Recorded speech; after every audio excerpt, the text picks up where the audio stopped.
Today's show is sponsored by Energy Sage. Find out how to turn your roof into your own home power station by heading to the link in the description below.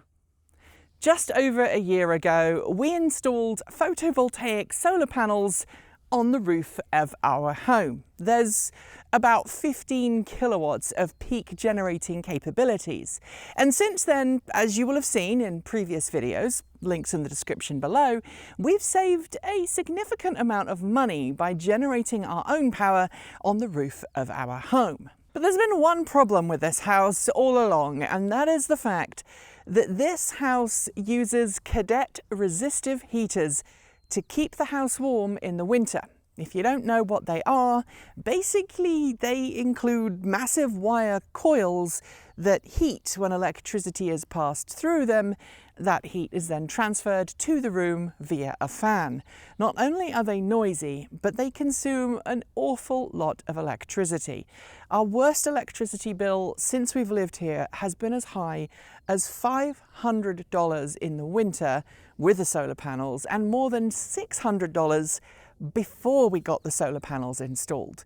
And with anthropogenic climate change causing summer temperatures to get hotter and hotter, this neck of the woods has gone from being a place where you didn't really need to worry about cooling in the summer to one where it's a nice to have.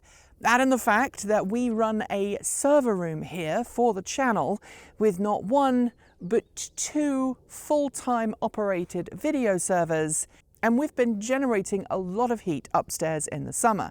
So today, as the chaos continues around my home, I'm going to show you what our new heat pump systems are going to look like, discuss some of the benefits, and hopefully describe what we can look forward to in the future. But first, if you like the content from this channel, please remember to like and subscribe, as well as hitting the notification bell so that you know the minute a new show is uploaded. And if you have already hit that notification bell, please make sure that you've tweaked your notification preferences, as sometimes YouTube is a bit lax on that. Now, because there are people from outside in the house right now, I am wearing a mask to protect myself and them because COVID cases are on the rise again. But we are here in the server room, the noisiest room in the house. Now, when we bought this house, we installed some vents on the door. The vents were designed to exhaust hot air and allow fresh air to come in from outside the server room. But after COVID struck, we needed to get rid of the Transport Evolved office and move everything here. And that meant that we installed extra servers here in this server rack.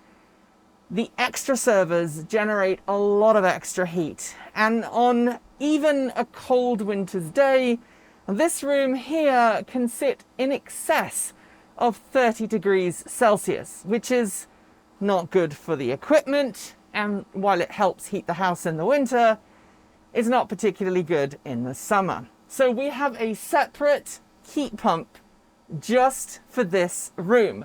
It's a wall-mounted unit. We'd hoped for a vent in the ceiling and a ceiling cassette, but according to the AC specialists, because this needs to run pretty much continuously all year round, they needed a special heat pump that could operate down to a super low temperature.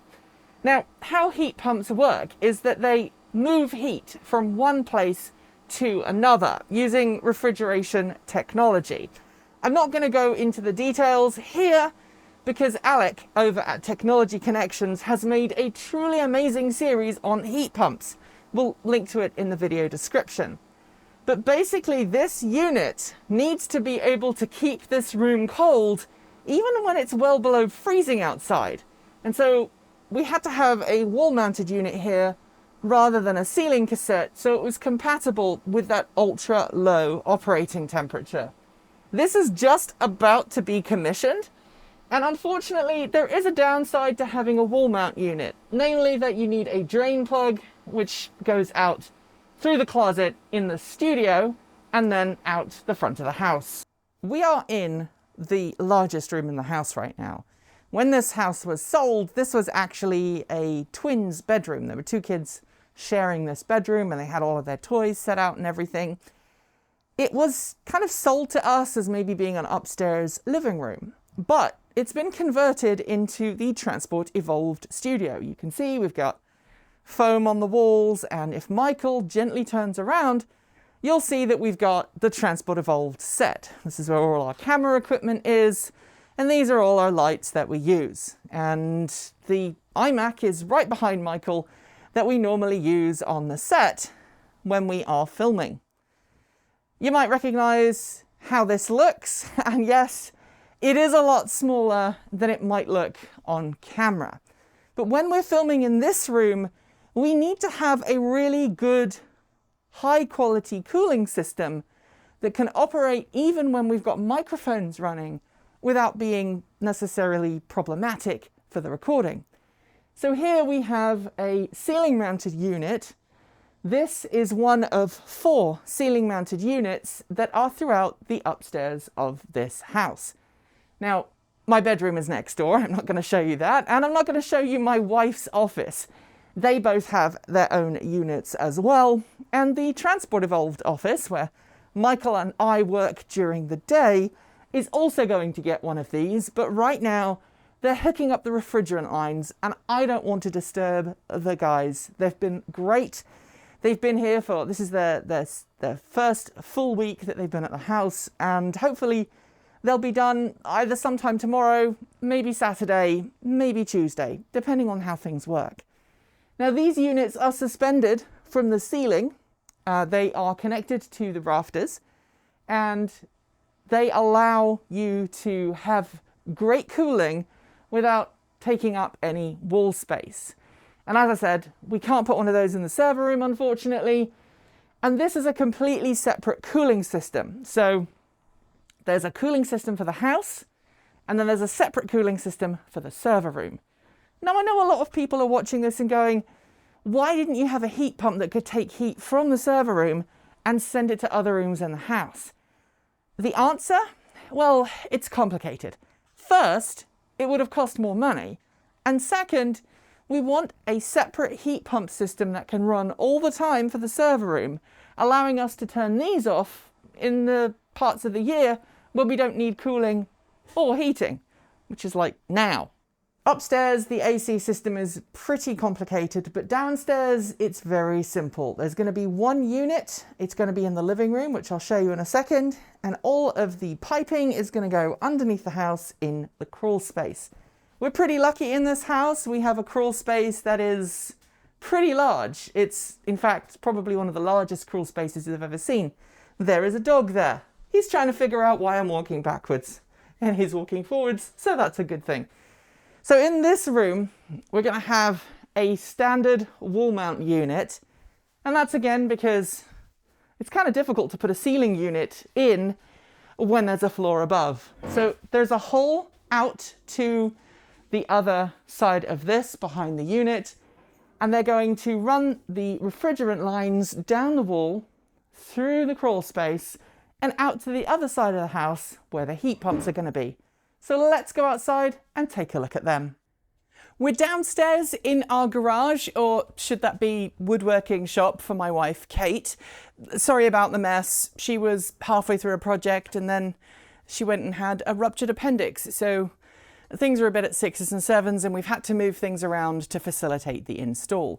But before I show you the modifications we've made to our electrical box, I do want to chat to you about today's video sponsor, Energy Sage.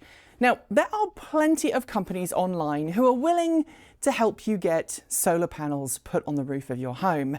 Very often they employ lots of hard sell tactics and promise all kinds of things that don't actually come to fruition. Not the case with Energy Sage. You see, Energy Sage is a bit like a marketplace for your local solar panel installation companies. You go to the website, there's a link in the video description, and you enter in your address, and then Energy Sage gives you local installers who are given a chance to bid on your home. The installers look at your home, they give you a rough estimate as to how much they think the installation is going to cost, and then they place their bids. Everything is done securely, and you can be safe knowing that every single Energy Sage installer has to be verified, not only by Energy Sage to make sure they're properly bonded and vetted, but also by reviews from other customers. The other benefit from Energy Sage is that, unlike a lot of solar installation companies that are nationwide, Energy Sage hooks you up with local installers in your area. This means they not only know the local regulations, because different cities, different states have different codes, but also they will probably know what incentives are available in your area. In the case of our installer, they even put us in touch with a local credit union who had a special low-interest loan available for homeowners who wanted to install solar panels on their home. Now, we didn't get a special deal through Energy Sage when we actually installed our solar panels, but we're more than happy to work with them on this video because we had such a great experience we wanted to share. So if you go to Energy Sage's link in the video description and enter your details, you'll find local solar installers in your area willing to work with you to get photovoltaic panels put on the roof of your home. And disclaimer, this is a sponsored segment, so if you do use Energy Sage and follow through with an installation, we will get a little bit of money in the process. Let's have a look at what we've done here with our heat pumps and the changes that we've made to the electrical panel. Now, before we installed the heat pump system, we had 4 of these double breakers installed in the panel. 80 amps worth of home heating in 4 groups, and that basically covered all of the Cadet heaters in our home. But as you can see, earlier yesterday we removed all of the 40 amp circuits, and in their place we've put some blanking plates. This is a service plug, which I'll come to later on, and then a special circuit here, 15 amp rated circuit, 240 volts for the server room air conditioning system or heat pump system, and then this one, which is a 45 amp rated breaker for the larger home heat pump. Now, as I said earlier, we decided to have 2 heat pump systems so that we could operate the server room separately from the rest of the house, ensure that it operated at peak efficiency, because server rooms like to be super cold, and that will help prolong the life of the server components and the hard drives that are in there, whereas the house, we may not want it quite so cold. So being able to have a separate system is a bonus. Plus, if there is ever a problem with a power cut or anything like that, we can ensure that this circuit remains off, but this circuit continues to operate. And yeah, you're probably asking questions now about critical load panels. I don't want to preempt the next video we're hopefully going to be working on in a couple of months' time, but at some point we're hoping to get a smart panel so we can prioritize where the electrical power goes in a blackout. And of course, we're getting the Lightning F-150, so that's going to include the vehicle to home system, so we'll be able to power our home in an emergency from our pickup truck. Now, a bit of a shout out to Kate Elliott and her partner, who came over 2-3 weeks ago and helped install these 2 power lines here. One of them is for the 15 amp system and one is for the 45 amp system. And then here we've got the 110 volt service plug line. It tracks all the way around to the back of the house, where it goes out on the back of the garage wall, which is where the heat pumps are going to be. So let's walk around there now and I'll show you the final part of our heat pump process. Here we are at the back of the garage, and before we talk any more about this electrical system, I know someone in the comments is going to note that inside the garage we didn't have any conduit for the cables to go through. That is because it's our intention to actually put drywall up in the garage. I don't know if you saw, we have it half started. We do have some drywall, and because we're going to be using drywall and insulation, we don't need to worry about conduit. We did check with a local electrical code, and we have the electrical inspector coming out later today, so hopefully, fingers crossed, it will all be approved. Now, Kate and her partner helped me put these on, and I wired up the fuse box yesterday. What are these? You might not know if you are outside of North America, but these are basically what we call disconnects.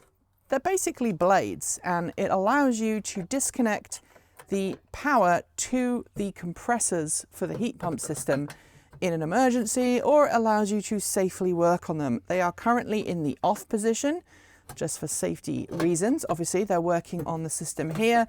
This is the smaller unit for the server room, and this is the higher power unit for the heat pump. And this is what they call a service plug. It's basically just an outdoor rated 110 volt outlet, so that if anybody needs to come and work on the air conditioning system, they can do that.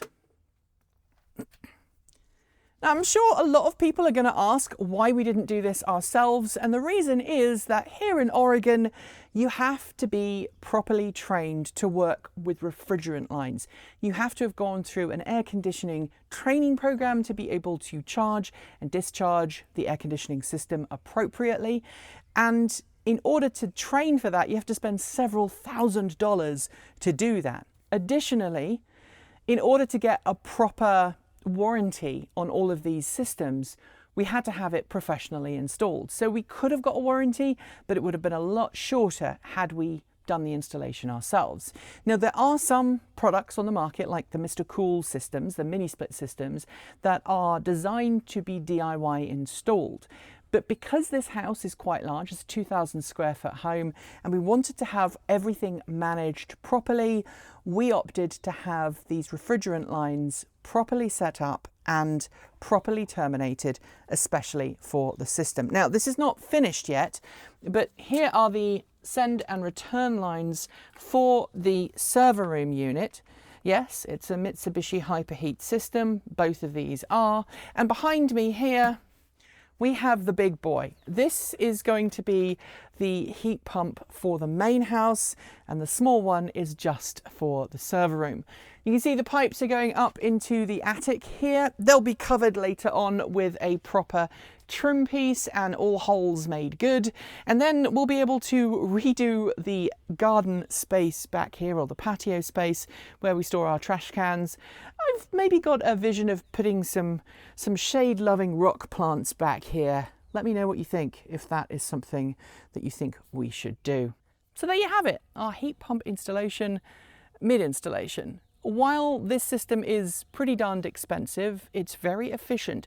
And most importantly, by spending the money we have, we are adding that equivalent amount to the value of our home. Home prices are going up all the time, and a house that is cheap to heat and cool is a house that sells more quickly. So basically, this is an investment for our future, and in a worst case scenario, for whoever buys the house in the future.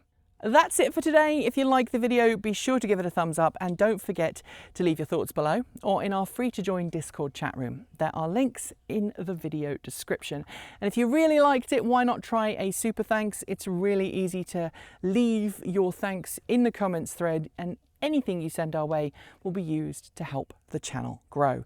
If you want a more generalized roundup in the world of cleaner, greener electric vehicles and energy, don't forget to check out our 10 News Roundup show every weekend. And of course, if you haven't already, make sure you subscribe to this channel and our other channel, Transport Evolved Take 2, for more videos on a daily basis, including the Chicken Roundup, our Sunday musing, which happens every weekend. It's always super fun. Thanks on behalf of the entire TE crew. Go to the folks on my right for being our $15 to $49 a month supporters. Thank you to Charlie. Special thanks to our $50 a month supporters. That's Chris Maxwell, Pedro Mujero Pinheiro, Patrick Boyarski, Bennett Elder, Brian Newton, Dave Kitchen, Michael Goad, Ricky Leon, Andrew Martin, Guido Drahota, Brophy Wolf, Taslet in the Gong, Gordon C, Stephen O'Donoghue, Charlie again, Kyle Hodgson, Anthony Coates, Ray Jean Fellows, Rory Litwin, Jim Burness, Chris Ascenta, and Chris and Michael Johnson, Peter Dillinger and Denny Hyde. And our deepest gratitude to our $100 a month supporters: Anonymous Freak, Marcel Ward, Reggie Watts, Joe Bresney, Reed R, JP Fagerback, Russ, John Lyons, Will Graylin, Matthew Drobnak, John Lyons, Christopher Lee Jones, Andrew Glenn, Paul Conway, Laura Reynolds, Ellery Hensley and Ian. And yes, I did say John Lyons twice. I screwed up this script. If you want to be part of that amazing list, you can find links below to Patreon. You can click the join button on YouTube to support us, or you can go to our swag store and buy some of our cool swag. There are new Pride t-shirts coming very soon. Or in fact, you could send us a coffee using Ko-fi. Thank you, Charlie. He's very upset that I'm standing here, that's why he's crowing. We'll be back soon with more great content of a more regular, normal nature, but until then, thanks for joining me, and as always, keep evolving.